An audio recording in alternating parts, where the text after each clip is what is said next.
ئەمڕۆ ڕۆژێک یەکلاکەرەوەیە بۆ موچەخۆرانی هەرێمی کوردستان. بڕیار وایە کاتژمێرێکی دیکە کۆبوونەوەی نائاسای ئەنجومەنی وەزیرانی عێراق بە سەرۆکایەتی محەممەد شیاع سوودانی بۆ بڕیاردان لە موچەی کوردستان دەست پێ بکات. زانیاری تازە بەدەستزووم گەیشتووە کە ناوڕۆکی لێک تێگەیشتنەکەی نێوان حکوومەتی عێراق و حکوومەتی هەرێمی کوردستان چەند خاڵی تێدا. من ئێستا هەموو خاڵەکانتان پێ دەڵێم و بڕیاردراوە چەند موچە بۆ هەرێمی کوردستان بنێردرێت. شەوی ڕابردوو دوای کۆبوونەوەی ئەنجومەنی وەزیرانی هەرێمی کوردستان لێک تێگەیشتنە پەسەند کراوەکەی حکوومەتی هەرێمی کوردستان گەڕایەوە بەغداد و ڕادستی محەممەد شیاع سوودانی سەرۆک وەزیرانی عێراق. پێش ئەوەی کاتژمێریە کۆبوونەوەی ئەنجومەنی وەزیرانی عێراق دەست پێ بکات، شەوی ڕابردوو محەممەد شیاع سوودانی سەرۆک وەزیرانی عێراق بە تەلەفۆن ڕەزامەندی هەموو وەزیرەکانی کابینەکەی وەرگرتووە بۆ ئەوەی ڕەزامەندی لەسەر لێک تێگەیشتنە هاوبەشەکە بدەن. سەم لەگەڵ بەرپرسێکی باڵا لە حکوومەتی هەرێمی کوردستان کرد. ئەو گوتی خاڵەکانی لێک تێگەیشتنە هاوبەشەکە بەم شێوەیە. گوتی دەستپێک ئەمە لێک تێگەیشتنە ڕێککەوتن نییە، لێک تێگەیشتنێکی واژۆ نەکراوە.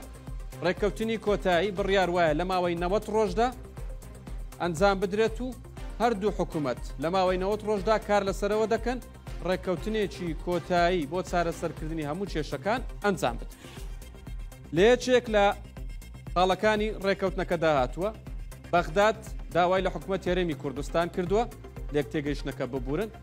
هەفتەی داهاتوو حکوومەتی هەرێمی کوردستان وەزارەتی دارایی داهاتی نانەوتی مانگەکانی 5 و 6 بۆ بەغداد بنێرێت و داوای 240 میلیارد دیناری کردووە.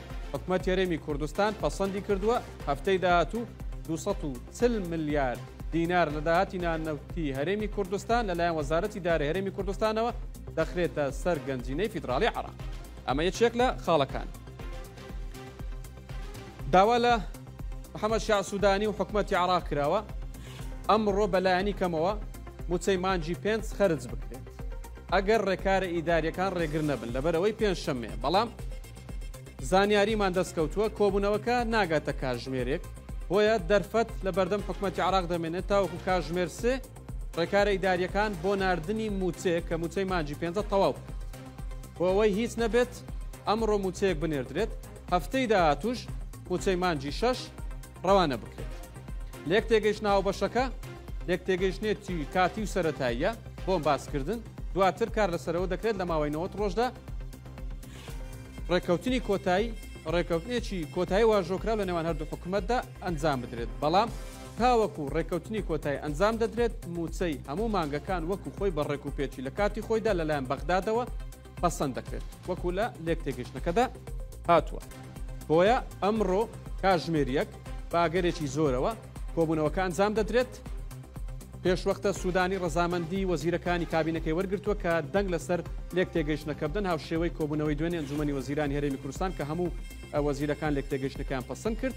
ڕاستە خۆ دوای کۆبوونەوە کۆ هەرێمی کوردستان داوای کردووە ڕێکارە ئیداریەکان ئەگەر ڕێگر نەبن سوودانی پەلە بکات لە فەرمانکردن بۆ ناردنی قەرزکردن و ناردنی موچەیەک لەلایەن بەغدادەوە کە بە ئەگەرێکی زۆرە و موچەی مانجی 5 ئەمڕۆ خەرج دەکرێت و ڕێکارە ئیداریەکان ڕێگر دەبن ئەمڕۆ دوو موچە بنێردرێت. هەفتەی داهاتوو موچەی مانجی 6 خەرج دەکرێت و هەرێمی کوردستان لە هەفتەی داهاتوودا 240 میلیارد دەخاتە سەر گەنجینەی فیدراڵی عێراق و لە داهاتی نانەوتی هەرێمی کوردستان.